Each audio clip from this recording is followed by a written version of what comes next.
Today we are going to be going over how to do the outfit fashion roulette scroll edit, so let's go into filming first. Let's start off with your before outfit. This is going to be mine. Then pick a side that you are going to want the scroll effect to happen. I'm going to choose this side. Find the placement where your scroll is going to happen and then do a downward motion with your hand. Make sure to emphasize the scroll motion. To make it more realistic, make sure to angle your face when you're pointing as well, and even tap in the same area when doing the select movement. Don't forget to follow the movement with your eyes too, making sure the angle is accurate for the best outcome of this effect. Film this movement and you should be good to go.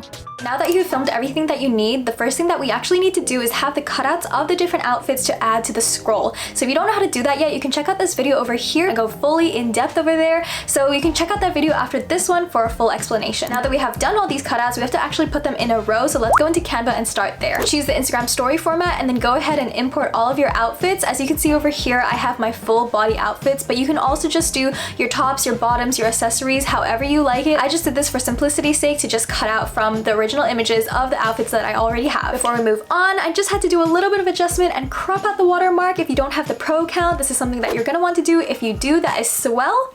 And if you don't, let's just do this first and then we're gonna put them all in a row in the order of the outfits that we want them in. When you're done, you should have something that looks like this, and go ahead and put this back into photo room so that you can cut out the background one last time. Sometimes I change the background color to a really stark different one, like maybe yellow or green, so that when it cuts out, it can have a more cleaner effect if your clothes are like kind of patterny or complicated. As you can see, there is a little bit of green left over here, so I just changed it back to white and then went back into photo room and cropped it once more. This is just a really good thing to keep in mind in case the cutout or the crop doesn't work as well as you want it to. You can try different color backgrounds to just see how the app can just help you crop out the background as clean as possible. The second thing that we need to do in photo room is actually to have a duplicate of the same cutout. The first one being the static one, and then the second one we need to add a blur. So to do that, import the cutout that we just made, tap on the image, scroll to the bottom, and you're gonna find blur. Tap on motion blur, and then you're gonna adjust to whatever number that you think kind of looks good. I feel like 14 looks pretty nice for the effect that I want it to have. So after this, you are gonna export your image and you should have a really nice clean cutout of the single row of outfits that we are gonna be using to put into editing. So finally, we're gonna move into the app CapCut. So now that we're in editing, this is gonna get a little bit more complicated. So listen up, because I had to film this 3 times and I'm not about to lose you guys over here. So if you're still here, drop a like, leave a comment, and let's begin. Let's start trimming the before and after before we add any effects or any of the graphics. As you can see, I do this little scroll movement in my video, so that is kind of the place where I want the whole video to begin. And then I'm gonna find the place in my before clip where I do the transition movement. In my case, is this little like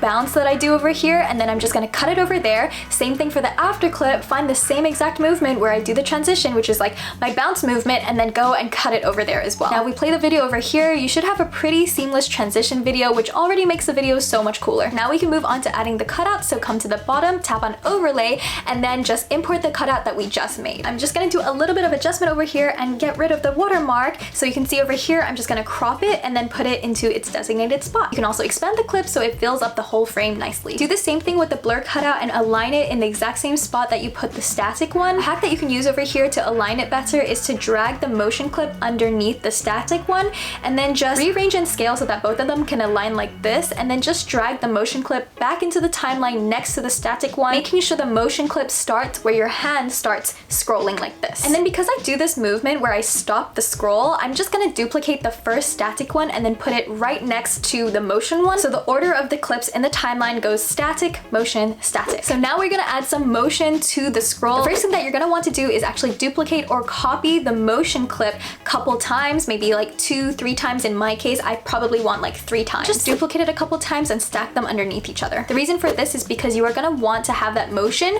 last for the duration that your scroll is happening, okay? So now we're gonna add keyframes. From this point onwards, we are gonna be just dealing with the motion clip, okay? So for the very first motion clip that we have, we're gonna be adding a keyframe at the very beginning of the whole clip where all the outfits are in a row and nothing has moved.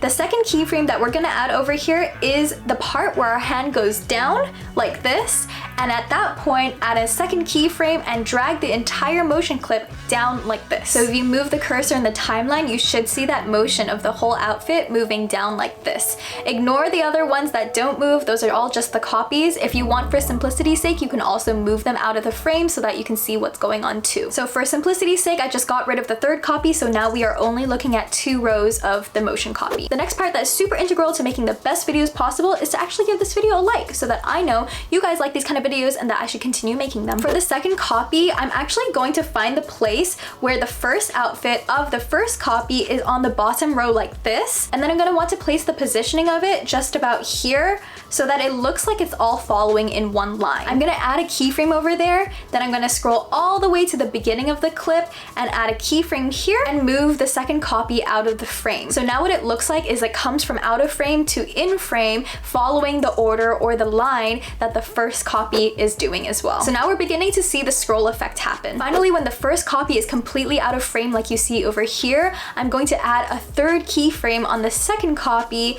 and then drag the whole clip down to fit in the frame. And the fourth keyframe that I'm going to put in this second copy is where I want the entire cutout to leave the screen, just like the first one. The space between the third and the fourth keyframe is honestly up to you. That's up to your interpretation and how fast you want the scroll to happen. So don't get too caught up with the placement of this fourth keyframe. This is honestly just out of like trial and error and also experience. I'm genuinely just eyeballing it. So you could just play around with it and just see what the scroll effect looks like when you place the keyframe there. As long as you move the cutout out of the frame for the fourth keyframe on the second copy, I know it's pretty complicated. As long as you have that, it'll have the scroll effect. For the third copy of the motion clip, you are just gonna do the exact same thing. Something that I find a little bit helpful is like you can come to this timeline over here and find the place where there's like almost no more outfits left and just trim the third copy to kind of like start over there so it doesn't get too overwhelming and complicated with all the outfits. And then I can just begin to keyframe again. And I start the positioning of the third copy again where this first outfit is almost out of the frame. Once the second copy is completely out of frame, I'm just gonna create a new keyframe for the third copy